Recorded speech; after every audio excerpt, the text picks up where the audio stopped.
record. He announced that the U.S. was canceling a joint military exercise with the country. Now, there's a shocker, and believe it or not, he even took a moment to compare Egypt, yes, Egypt, to the United States of America. Oh, really? Watch this. We recognize that change takes time, and that a process like this is never guaranteed. There are examples in recent history of countries that are transitioned out of a military government towards a democratic government, and it did not always go in a straight line, and the process was not always smooth. There are going to be false starts. There will be difficult days. America's democratic journey took us through some mighty struggles to perfect our union. Now, a few short moments after making those, well, quite ignorant remarks, guess where our commander-in-chief was spotted? After 6 minutes of addressing the press, he was out playing golf on the golf course, which leaves me with one simple question. Is he really that out of touch, or does he simply not care? Here to help answer that question, much more, author, columnist Patrick J. Buchanan, Fox News, political analyst Juan Williams. Patrick J. Buchanan, I contend he precipitated this. He pushed Mubarak out, he supported Morsi, and now he was lecturing the military, which is getting rid of the radical Islamist. Is this the foreign policy that America needs? Well, I think the things are out of control in Cairo as far as the president's concerned, frankly, as far as the United States is concerned. But look, I guess we did advise the military not to do what they did, which was conduct sort of a Tiananmen Square massacre there of all those folks in the middle of Cairo. But Sean, one of two things is going to come out of this whole mess, and that is either the Muslim Brotherhood or the Egyptian military is going to rule Egypt, and I guess we've got to make a choice. Well, I think the choice is it really a choice, Pat? Doesn't it have to be the military? Because they're far more pro-America? I think it's basically, we've got to put our money on the military, Sean. That's why I think we should probably maintain the military communications and the foreign aid to the military. Look what the military is doing. They're keeping Hamas bottled up. They're fighting Al-Qaeda in the Sinai. They're working with the Israelis on that. They're the only force over there protecting the Christians.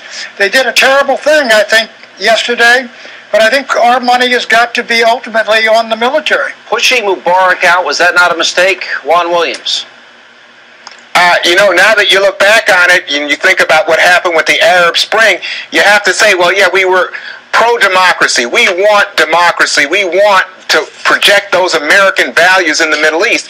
But yes, if you look at it in the short term, Sean, you think, well, you know, Mubarak held that country together. He held the Islamists at bay. And now the Islamists, even though the majority of that country, the majority of Egyptians oppose Morsi, oppose the Islamists have essentially caused that country to go into something like a civil war. Juan Williams, this president supported Mohammed Morsi. They gave him money, billions of tax dollars. They gave him F-16s. They gave him tanks. This is a guy that referred to the Israelis as descendants of apes and pigs and was a 9/11 truther. This was a mistake from day one. Juan, tell me why not?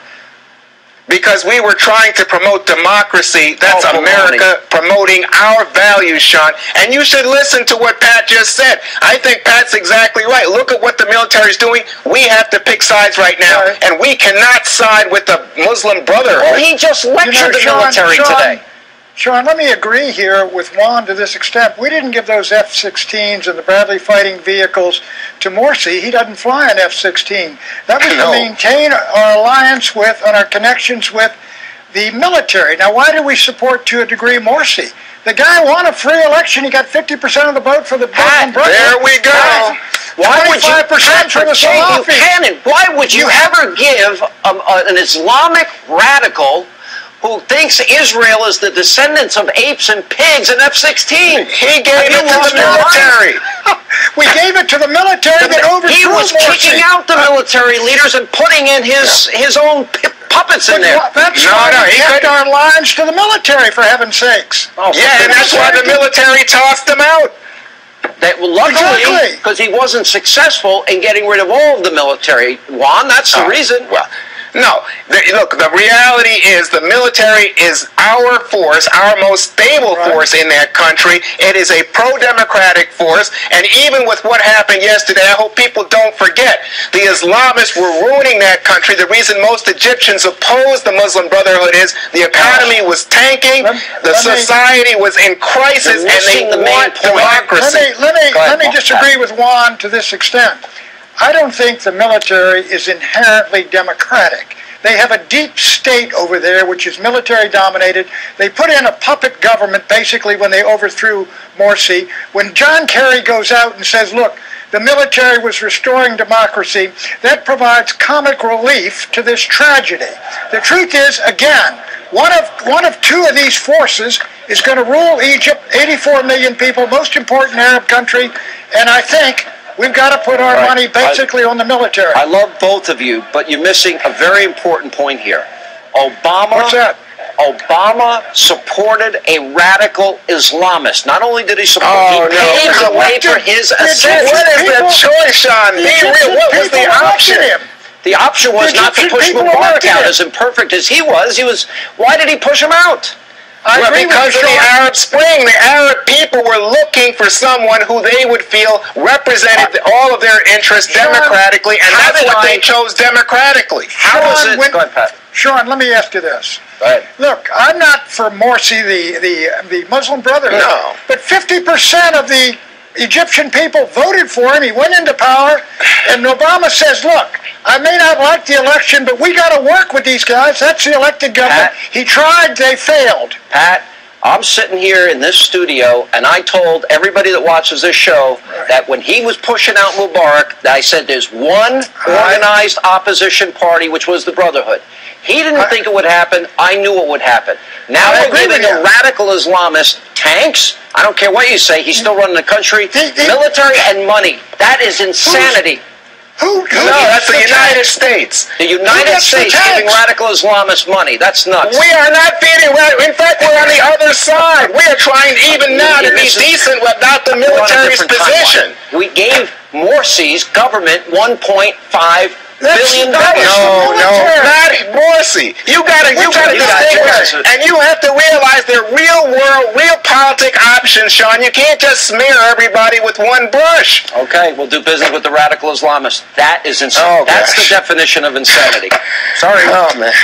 All right, I see radical Islam as the enemy of America. Morsi is in that camp. The Brotherhood is in that camp. Pat, last word. I see Al Qaeda as our enemy. I didn't like the Muslim Brotherhood, but we sent the weapons to the military, which did the job on Morsi. They did in the end. But there it is. But Morsi, you've got to admit, was trying to take out those military leaders one by one. And yeah, but he didn't. Obviously, the military took him out, Sean. Catch up with the news. You're missing the whole point. Obama caused this, created the situation, and you are so.